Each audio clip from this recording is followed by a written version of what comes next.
O mundo de extermínio entra em colapso quando um vírus altamente contagioso é libertado acidentalmente. Esse vírus não mata, ele remove qualquer freio moral do ser humano.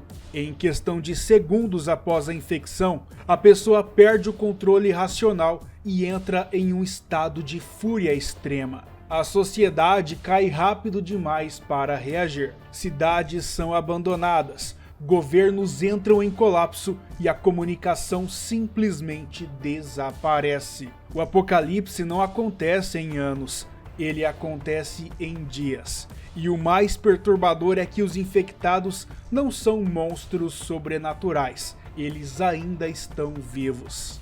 O chamado vírus da raiva é o grande diferencial da franquia. Ele se espalha por sangue, saliva e contato direto com fluidos corporais. Não existe incubação longa, a transformação é praticamente instantânea. E meus amigos, isso é assustador. Biologicamente, o vírus hiperestimula o sistema nervoso, desliga a empatia e autocontrole e mantém o corpo em um estado constante de adrenalina.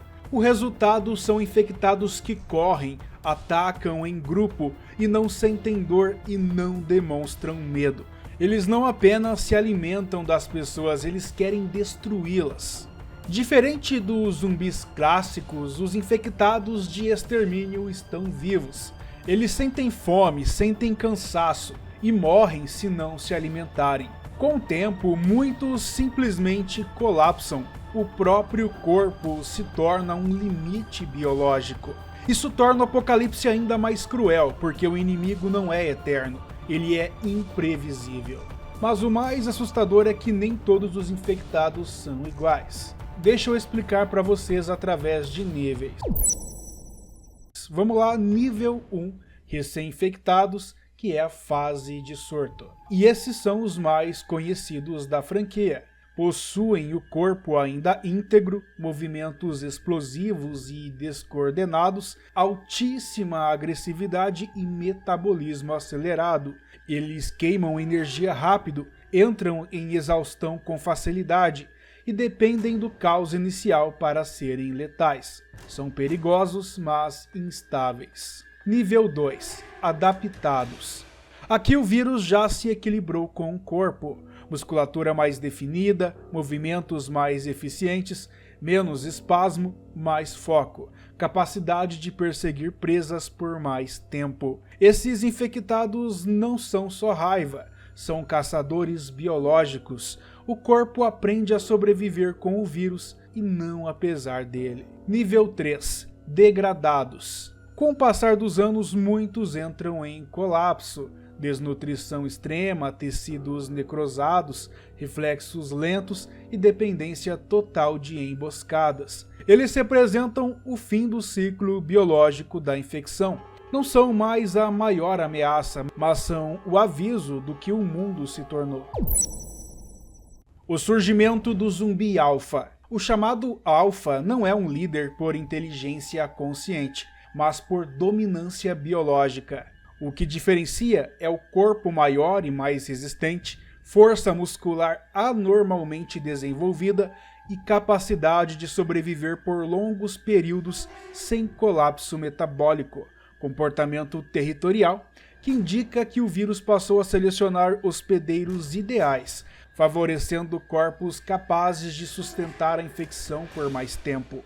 Ou seja, o alfa é o resultado da seleção natural. E por que ele não age como os outros? Enquanto infectados comuns vivem em estado de fúria constante, o alfa apresenta impulsos mais controlados, reações menos caóticas e capacidade de observar antes de atacar.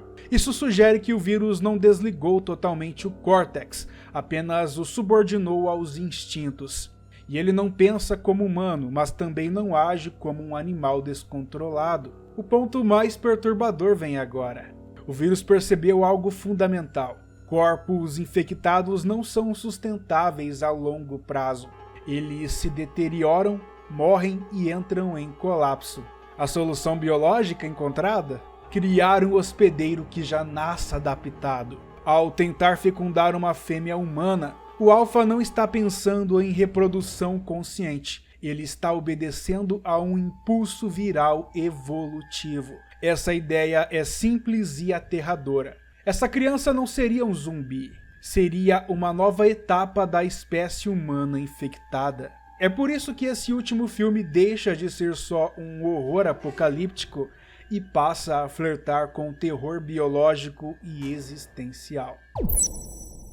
28 anos depois, a grande pergunta deixa de ser apenas como sobreviver e passa a ser: o vírus permaneceu o mesmo ou ele se adaptou? A evolução sugere que a ameaça pode não estar mais limitada à fúria pura. Talvez o vírus tenha aprendido a sobreviver melhor. Décadas após o surto, o mundo não é mais um campo de pânico imediato. Ele se tornou um cemitério funcional. A humanidade sobrevive em enclaves isolados, áreas muradas e comunidades armadas. Não existe mais a sociedade como conhecemos. Existe apenas a sobrevivência organizada. O maior perigo já não são apenas os infectados, mas a escassez, a desconfiança e a violência entre os próprios sobreviventes. E as crianças que nasceram nesse mundo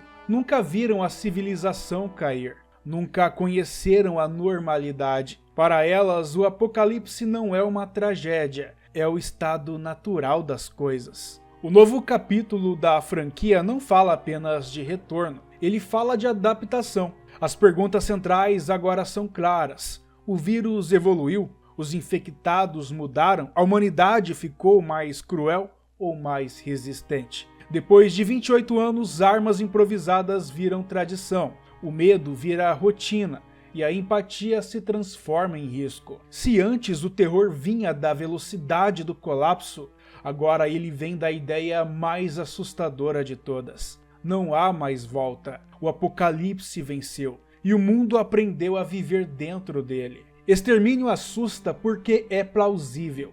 Ele não fala de magia, maldições ou mortos retornando. Ele fala do colapso social, violência humana e ciência fora de controle. O vírus não cria monstros, ele apenas remove os filtros. E talvez seja a ideia mais perturbadora da franquia. O monstro sempre esteve ali.